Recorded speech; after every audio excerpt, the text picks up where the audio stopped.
जय हिंद स्टूडेंट्स, कैसे हैं आप सभी लोग। तो देखिए, एक बहुत बढ़िया अपॉर्चुनिटी आप लोगों के लिए आई है। एक असिस्टेंट मैनेजर की ग्रेड ए की पोस्ट जो है वो निकली है नाबार्ड के अंदर। तो ये बेसिकली मैं आप लोग को क्यों बता रहा हूँ, क्योंकि ये काफ़ी अच्छा पेपर है आप लोगों के लिए। आप जनरल से अगर पेपर देते हैं, यानी कि इसमें अलग अलग कैटेगरी, यानी कि अगर आपके पास कोई मतलब एक रेलिवेंट डिसिप्लिन में आपके पास कोई डिग्री है, जैसे कि कंप्यूटर या इन्फॉर्मेशन टेक्नोलॉजी, फाइनेंस, तो आप उसको भी चूज़ कर सकते हैं।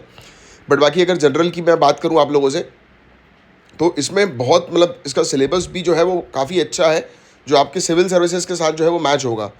तो देखिए, इसमें तो पहली चीज़ तो अगर हम बात करें प्रीलिम्स की इसके, तो प्रिलिमिनरी एग्जामिनेशन में रीजनिंग आएगा, जो आपको सी सेट में करना ही है। इंग्लिश लैंग्वेज भी सी सेट में आपको करना है। कंप्यूटर नॉलेज भी हल्की फुल्की होनी चाहिए। क्यू ए क्वान्टिटेटिव एप्टीट्यूड भी आप लोग के लिए है। डिसीजन मेकिंग भी है आपके अंदर, आपके लिए। जनरल अवेयरनेस तो हम करते ही हैं करंट अफेयर्स वगैरह से। फिर एक इकोनॉमिक एंड सोशल इशूज़, तो ये टॉपिक भी सिविल सर्विसेज के लिए इंपॉर्टेंट होता है जीएस पेपर 3 के अंदर। फिर इसके अलावा सिविल सर्विसेज आज की डेट पे एग्रीकल्चर और रूरल डेवलपमेंट के बारे में भी पूछ रही है, जिसका डिटेल सिलेबस भी यहाँ पर दिया हुआ है। मैंने आपको नोटिफिकेशन में दे दिया है। देखो, इकोनॉमिक और सोशल इश्यूज़ के अंदर कि इंडियन इकोनॉमी का नेचर कैसा है, स्ट्रक्चर और institutional features economic under development के, right, opening up Indian economy, globalisation, तो ये सब ऐसे टॉपिक है। प्राइवेटाइजेशन, इन्फ्लेशन, तो ये आपके सिविल सर्विसेज के लिए भी इंपॉर्टेंट टॉपिक्स हैं। तो आप चाहें तो ये वाला पेपर जो है वो ज़रूर, मतलब इसका फॉर्म भर के पेपर ज़रूर दीजिएगा। इसके अलावा हम लोग ने एक इसकी टेस्ट सीरीज़ भी आप लोग के लिए लॉन्च कर दी है विद डिटेल सोल्यूशन वाली, जो मैं आपको दिखा देता हूँ। जैसे कि आप हमारी एप्लीकेशन के अंदर जाएंगे, तो झांसर एकेडमी फॉर IAS, तो एप्लीकेशन में जाएंगे तो आपको नाबार्ड ग्रेड ए यहाँ पर दिखाई देगा। तो नाबार्ड ग्रेड ए में जैसे ही आप जाएंगे, तो ये 199 रुपीज़ की मात्र टेस्ट सीरीज़ है। तो इसमें मैं टेस्ट में कोई भी एक टेस्ट को जो है वो क्लिक करता हूँ। अच्छा, ये मैंने स्क्रीन रिकॉर्डिंग ऑन है, तो ये ओपन करने नहीं दे रहा है।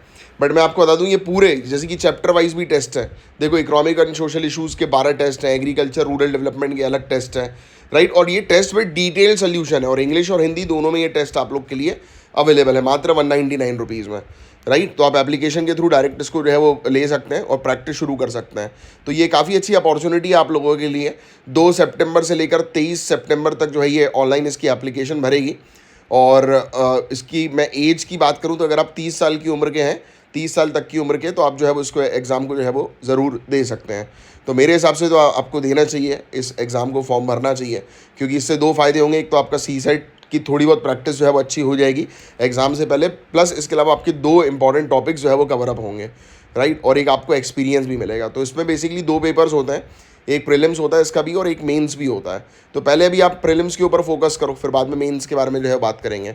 और इसमें चार्जेस वगैरह की हम बात करें, तो सभी के लिए जो है वो 800 रुपये इसका चार्ज है, 800 या 850 के आसपास, यानी कि वही कन्वीनियंस फीस वगैरह लग जाती है, इंटरनेट और हैंडलिंग चार्जेस। तो ये चीज़ है, और इसके थ्रू जो है वो आप कर सकते हैं। मैंने इसका ये पूरा नोटिफिकेशन जो है वो ऑलरेडी डाल दिया है हमारे टेलीग्राम के चैनल पर, ग्रुप पर। तो आप टेलीग्राम के ग्रुप के थ्रू इसके नोटिफिकेशन के ज़रिए जो है वो ज्वाइन कर सकते हैं, राइट। यहाँ पर लिखा भी हुआ है आपको, nabard.org/career, इस पर्टिकुलर टॉपिक मतलब इस वेबसाइट पे जाके जो है वो आप अप्लाई कर सकते हैं। तो काफ़ी अच्छी अपॉर्चुनिटी मेरे हिसाब से आपको करना चाहिए। और अभी फोकस करो प्रीलिम्स के ऊपर, और कुछ नहीं करना है, सिर्फ रेगुलर बेसिस पर टेस्ट सीरीज़ जो मैंने आपको दे दी है वो टेस्ट सीरीज़ लगाओ, क्वेश्चंस लगाओ, उसके सोल्यूशंस देखो, सोल्यूशन से ही अपने नोट्स बना लो, बस दैट्स इट। उसके बाहर का और कुछ नहीं आने वाला। चलो, जय हिंद, all the very best to all of you.